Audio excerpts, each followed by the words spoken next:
Hermanos, continuamos con la serie de mensajes que estamos teniendo sobre la carta de Pablo a los Filipenses. Y en esta ocasión estaremos meditando en el capítulo 12, ese hermoso pasaje que nos presenta la humillación y exaltación de Jesucristo. El mensaje lo hemos titulado El secreto velado de una vida feliz. Padre, gracias por la bendición de estar en este lugar para adorarte y también, Señor, de manera específica en predicar tu palabra, Señor. Estamos reconociendo nuestra incapacidad humana y suplicamos que tu Espíritu, Señor, hable a través de nosotros. Háblanos, Señor, en el nombre de Jesús. Amén. Bueno, esta es una pregunta interesante. ¿Cuál es la actitud más cristiana de la tierra? Cuando escuchamos esta pregunta, estoy seguro de que muchos responderán que es el amor, ¿verdad? En definitiva, Dios es amor. Es comprensible, porque en realidad Jesús encarnó el amor, amó al máximo. Pero otros podrían responder que es la paciencia. Tampoco es una mala respuesta. No he encontrado evidencia en los evangelios, después de estudiar la vida de Jesús, de impaciencia o de irritabilidad, aunque se enojó. El enojo de Jesús fue muy diferente al enojo nuestro. En realidad, decir que la paciencia no es una mala respuesta. Gracia podría ser también otra posibilidad. Dice que la gracia vinieron por medio de Jesucristo. Jamás un hombre o mujer demostraron o personificaron la gracia como Jesús lo hizo en cada momento de su vida. Sin embargo, por importante que sean estos rasgos, no fueron esos los que Jesús mismo mencionó cuando por una vez en las Escrituras, y creo que es la única, Él se describe a sí mismo. Él dice en el Evangelio de Mateo, en el capítulo 11, en los versos 28 al 30, lo siguiente. Mateo capítulo 11, 28 al 30. Venid a mí todos los que estáis trabajados y cargados, y yo os haré descansar. Llevad mi yugo sobre vosotros y aprended de mí, porque dice que soy manso y humilde de corazón, y hallaréis descanso para vuestras almas, porque mi yugo es fácil y ligera mi carga. Fíjense las palabras clave. Soy manso y humilde de corazón. Bueno, la humildad es una cualidad que nos hace parecernos mucho a Dios. En este caso a Jesús. De la misma manera que la contraria, el orgullo, nos hace parecernos al diablo. Ahora, dice el Señor, soy manso y humilde de corazón.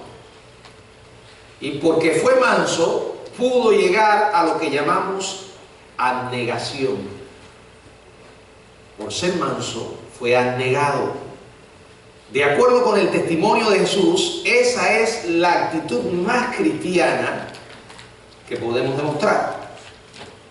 Debido a que fue tan humilde, pudo ser tan abnegado.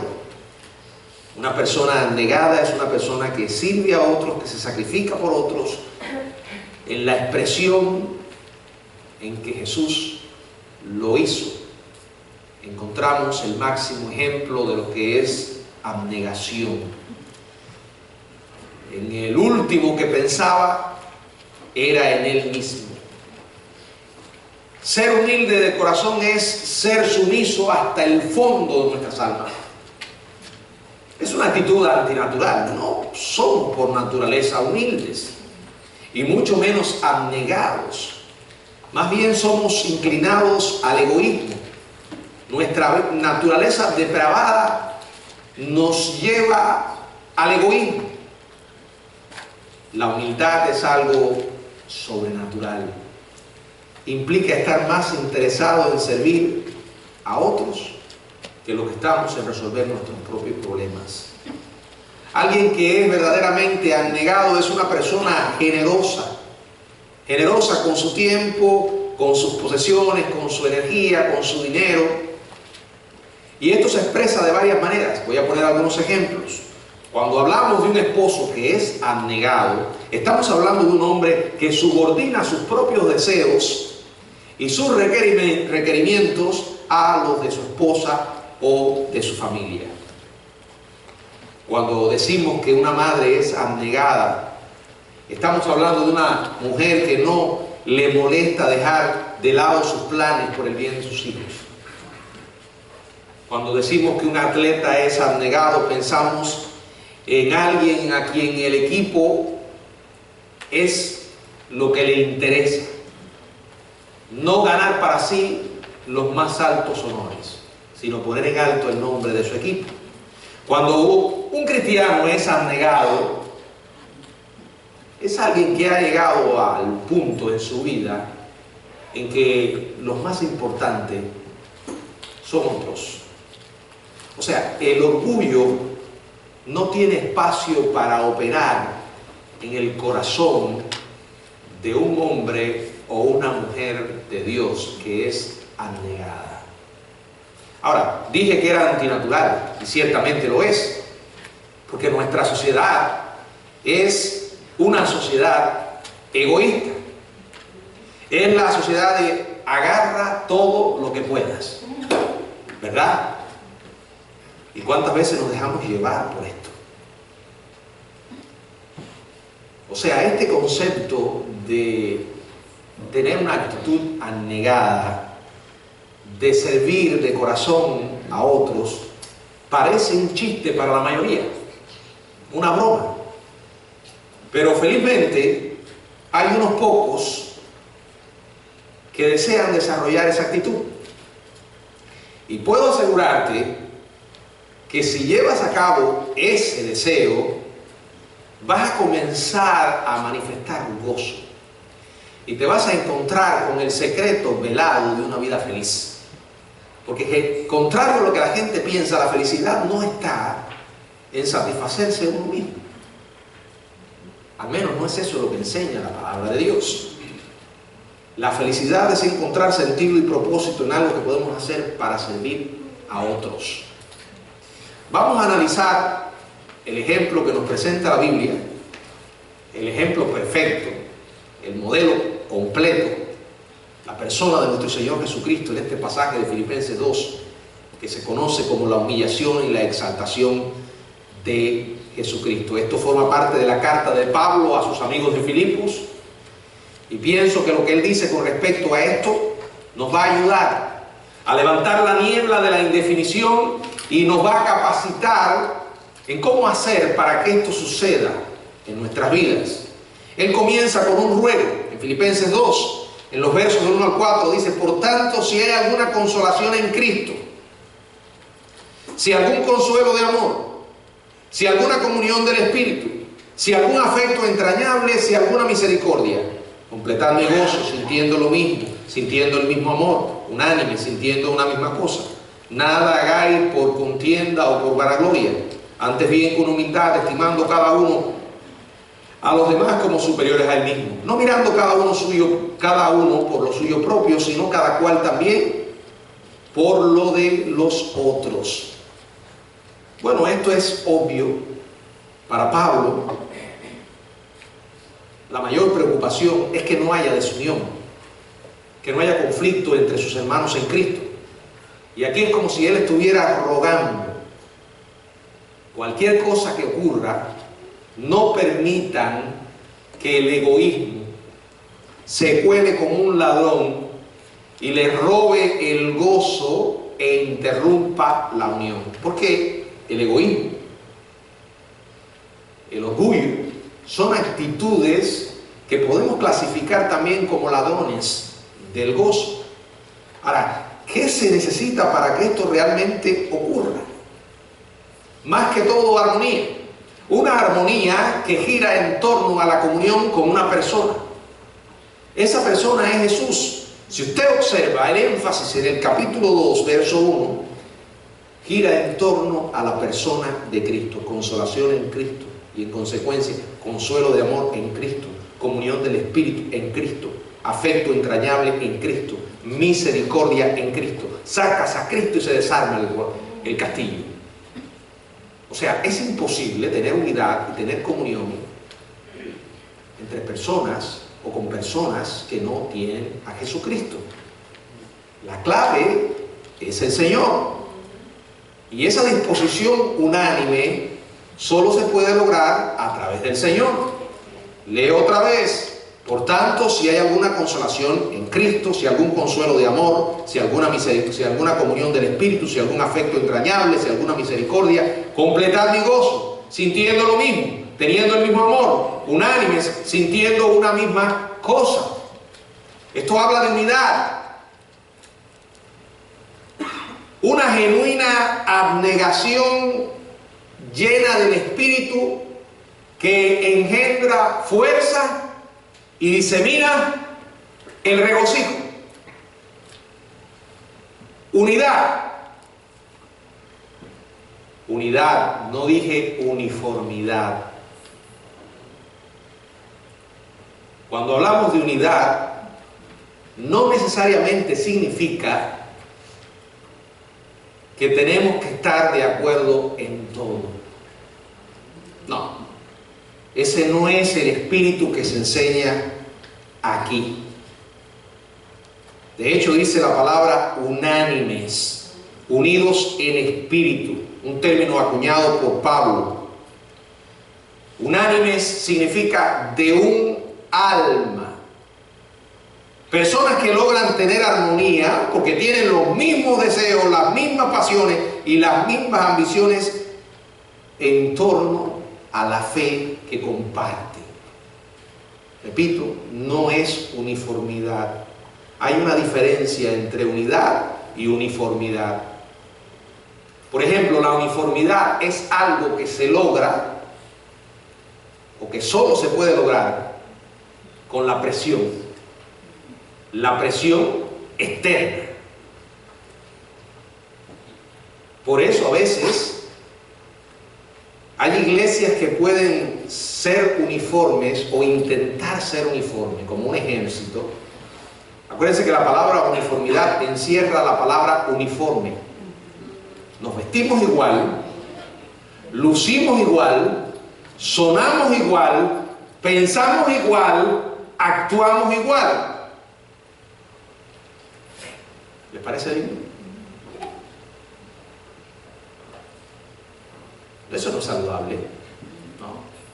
Y mucho menos es bíblico. La unidad viene desde adentro, desde lo más profundo. Ahorita lo mencioné, deseos, anhelos, todo en torno a la persona de Jesucristo. Y cuando Dios hace una obra, hay un espíritu en nosotros de cooperación. Por eso somos una iglesia. Por eso tenemos ministerios, tenemos dones. Estamos en el mismo equipo. Buscamos los mismos objetivos. No importa que tú tengas un don distinto al mío y estés desarrollando un ministerio distinto al mío. Y ya claro, no es tu ministerio ni es el mío tampoco. Porque en realidad todo es del Señor. La Biblia dice que somos administradores, somos siervos de Jesucristo. Aquí el jefe es Él. Nosotros todos somos siervos. Ahora es interesante que Pablo admita que el mantener ellos tal espíritu le iba a producir gozo. Fíjense cómo él dice, verso 2, completar mi gozo. O sea, que ellos se consolaran en Cristo, encontraran consuelo de amor, comunión, afecto entrañable, misericordia, era razón para que Pablo se gozara. La armonía promueve la felicidad. La división, la infelicidad. Dios no puede trabajar donde hay conflictos y reinan los conflictos. Un hogar no se puede mantener en pie si se ha convertido en un campo de batalla en vez de un oasis de amor. El gozo no puede sobrevivir en esos lugares. ¿Y cómo se logra? ¿Cómo es posible mantener tal actitud? No me miren a mí, no miren a la persona que tiene al lado, no busques un libro de autoayuda, no te pongas a mirar en el evangelista que ves en la televisión y el pastor de tal iglesia que tiene una sonrisa de payaso. No. Dice el verso 3 y verso 4, nada hagáis por contienda o por vanagloria, antes bien con humildad, estimando cada uno a los demás como superiores a él mismo, no mirando cada uno por lo suyo propio, sino cada cual también por lo de los otros. Si yo pudiera en un nombre decir a alguien que encarnó literalmente esto, es Jesús, Jesucristo. Lo que el Señor está pidiéndonos aquí, lo que Pablo está llamando a esta iglesia, es a despojarse de actitudes pecaminosas e imitar el ejemplo de Jesucristo. Y ahora, cuando lo intentamos, hay tres cosas prácticas que nos pueden dar un empujón bueno. ¿Cuáles son? Número uno, jamás permitir que nuestro motivo sea el egoísmo o la vanidad. Cuando hacemos algo, ¿por qué lo hacemos? O mejor pregunta, cuando hacemos algo, ¿qué es lo que nos motiva? Dice Pablo, no lo hagas por contienda o por vanagloria. No lo hagas para mortificar a tu hermano y decir, yo soy mejor que tú, soy más capaz, mi ministerio se desarrolla mejor que el tuyo. Ah, porque yo sí soy. ¿Qué tienes que no hayas recibido? Y si lo recibiste, ¿por qué te glorías? Dice Pablo. Segundo, siempre considerar que los demás son más importantes que uno. Ojo, esto es antinatural. No es precisamente la manera de pensar de la gente que nos rodea, ni de nosotros mismos. No, pastor, por lo menos yo puedo llegar hasta que sea igual que yo, pero él no es más que yo, no es más importante que yo. No, humanamente es imposible, pero si está Dios y hay un propósito definido, un camino trazado, ¿a dónde voy a llegar? Jesús. Entonces sí es posible y se puede convertir en un hábito, algo importante. Tercero, no limitar nuestra actuación a nuestros propios intereses personales, sino incluir a otros. Decía Andrew Murray, la persona humilde no es la que piensa primero en sí misma, es la que sencillamente, o sea, repito, la persona humilde no es la que piensa primero en sí misma, es la que sencillamente no piensa en sí en absoluto. Muy interesante. Cualquiera que te escuche decir esto puede decir, estás mal. Eso es una actitud enferma. Prácticamente estás cayendo en una autoflagelación. ¿No tienes autoestima? ¿Dónde está tu autoestima? ¿Cómo no vas a pensar en ti? Bueno, la meta es que nos interesemos tanto en otros que nos olvidemos de nosotros en el proceso. Vuelvo a decir, es una obra sobrenatural. Yo no estoy diciendo que todos lo hagan, pero aquellos que quieran ser felices de verdad, les estoy mostrando el camino. Lo dice la Biblia.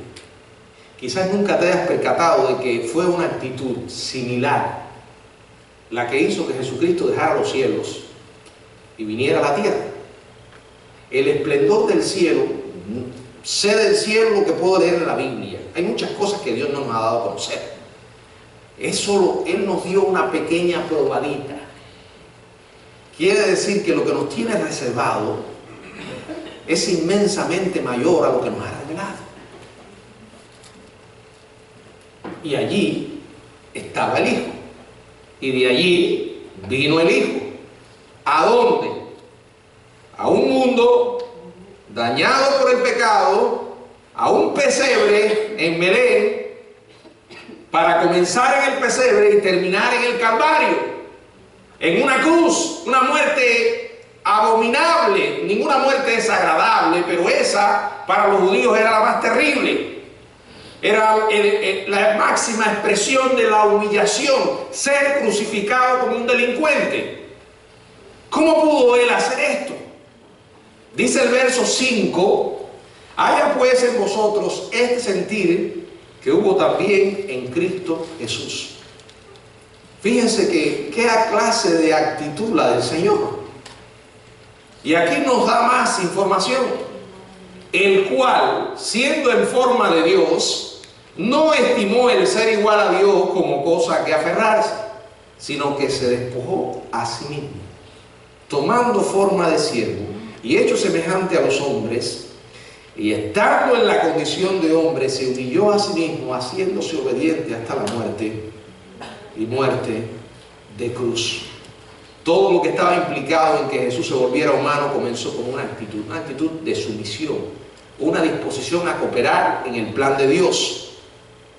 Y en vez de tratar de influir, haciendo valer su derecho de permanecer en el cielo, continuar disfrutando de los beneficios de esa posición, renunció a eso. Se autolimitó, dice la palabra. Cuando habla allí de despojarse, es la palabra, la traducción literal es se vació de sí mismo. De esta palabra griega viene el término teológico kenosis, que corresponde a la doctrina de la encarnación, en la que él se vació a sí mismo para convertirse en hombre. Fue un acto voluntario de renuncia. No significa que dejó de ser Dios o que intercambiara la deidad por la humanidad. No obstante, Jesús sí renunció o dejó a un lado sus privilegios en varios aspectos. Su gloria celestial, porque mientras estuvo en la tierra su gloria estuvo velada. Solo hubo un anticipo de la gloria de Dios cuando estaba en el monte de la transfiguración. También está el hecho no solo que se despojó de su gloria, sino de su autoridad independiente, porque mientras estuvo en la encarnación, mientras estuvo como hombre, se sometió voluntariamente a la autoridad del Padre. Nunca lo vemos rebelándose contra el Padre. Y en tercer lugar, ciertas prerrogativas divinas las puso a un lado. Puso a un lado el despliegue voluntario de sus atributos, se sometió a la dirección del Espíritu. ¡Qué sacrificio! ¡Qué tremendo! Mire, observen los pasos. Se vació de sí mismo. Tomó la forma de un siervo. Fue hecho en la semejanza de la humanidad. Se humilló por hacerse obediente hasta la muerte. Aceptó la más dolorosa y humillante forma de morir. ¡Qué tremendo! La muerte de la cruz. ¿Qué dice la palabra en Gálatas capítulo 3? Gálatas capítulo 3, verso 13. Cristo nos redimió de la maldición de la ley, hecho por nosotros maldición, porque escrito está: maldito todo aquel que es colgado en un madero. La verdad, qué tremendo sacrificio. Mucha gente piensa en el sacrificio de Cristo solo que vino y murió allí. Miren cómo comenzó. Se vació de sí mismo, tomó forma de un siervo, se hizo semejante a los hombres, se humilló hasta la muerte, y muerte de cruz, la más dolorosa y humillante forma de morir, algo que para los judíos era lo último.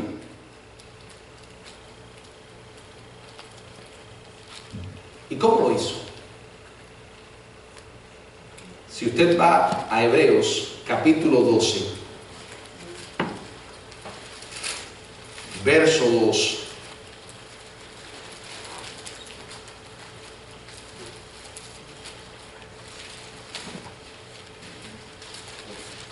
Puesto los ojos en Jesús, el autor y consumador de la fe, el cual por el gozo puesto delante de él sufrió la cruz, menospreciando el oprobio, y se sentó a la diestra de Dios. El gozo puesto delante de él. Jesús no vino de mala gana. Jesús no vino alimentando amargura alguna. Él vino libre de todo eso. Y aunque no era claramente una experiencia placentera, aceptó venir entre nosotros, morir de manera voluntaria y abnegadamente. Y no lo hizo porque nosotros lo merecíamos, porque nos lo ganamos. No merecíamos absolutamente nada. Si algo merecíamos, era el infierno. Y sin embargo, por amor, un amor que va más allá de lo que nuestra mente sea capaz de comprender, vino a esta tierra y pasó por todo esto. ¿Puede haber algún ejemplo mayor de humildad? ¿Y qué sucedió al final? Verso del 9 al 11. Por lo cual Dios también le exaltó hasta lo sumo. Le dio un nombre que es sobre todo nombre, para que en el nombre de Jesús se doble toda rodilla de los que están en los cielos y en la tierra y debajo de la tierra, y toda lengua confiese que Jesucristo es el Señor, para gloria de Dios Padre. Dice que Dios le exaltó hasta lo sumo. El Padre le recibió con los brazos abiertos. El aplauso de los cielos fue la recompensa suprema para su gran sacrificio. Y una vez más la sumisión pagó ricos dividendos. Se nos dice que sucedieron dos cosas después que Él pagó por el pecado. Dios le exaltó hasta el pináculo de la autoridad. Dios le concedió un nombre con la más alta, con el más alto significado. Señor. Cuando dice ahí, para que en el nombre de Jesús. Jesús fue el nombre que se le dio en su nacimiento. Mateo 1:21. Y aunque tenía un significado, era un nombre muy común en los tiempos aquellos. Y lo sigue siendo hoy. Hay gente que se llama Jesús. El nombre del que habla aquí, para que en el nombre de Jesús, no dice para que en el nombre Jesús, sino para que en el nombre que tiene Jesús, es el Señor. Ese es el título. ¿Por qué? Porque es su título. Nadie más lo merece. Y dice la Biblia que toda rodilla se doblará ante Él. Al final, un día, toda arrogancia humana será abatida y toda soberbia doblegada. Hoy hay muchos que se creen que pueden desafiar a Dios, porque Dios no tiene ninguna autoridad sobre ellos. Escuche esto. Si usted no es capaz de reconocer la autoridad de Dios en la tierra, la va a tener que reconocer en el infierno.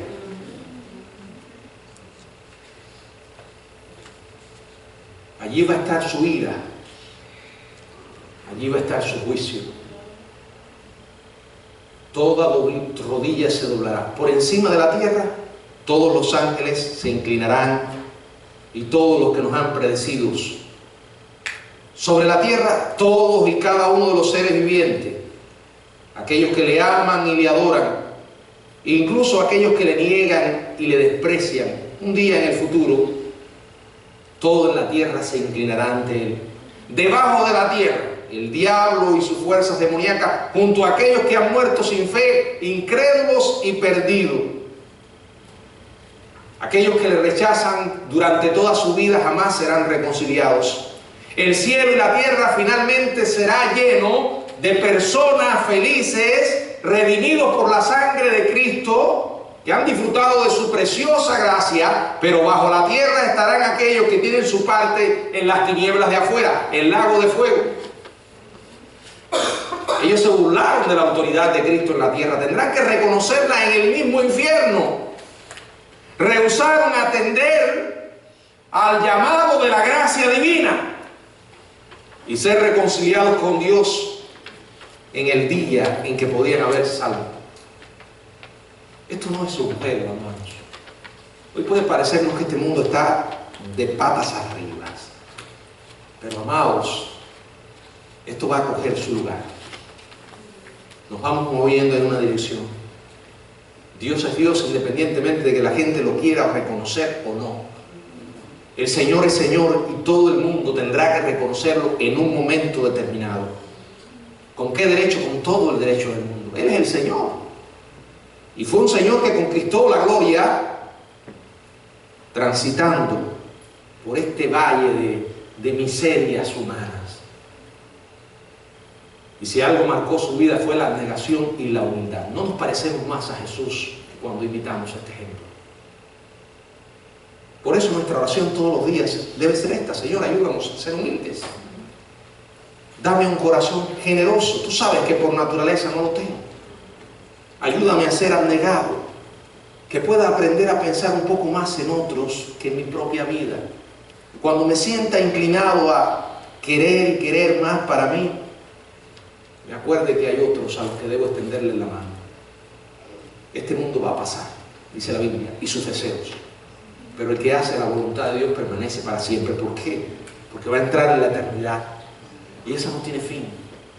Y lo mejor, que estaremos en comunión con nuestro Dios para siempre. Allí veremos al Jesús que hemos estado adorando durante todo este tiempo, sin verle, como dice Pedro, a quien sin verle amáis. Un día le vamos a ver.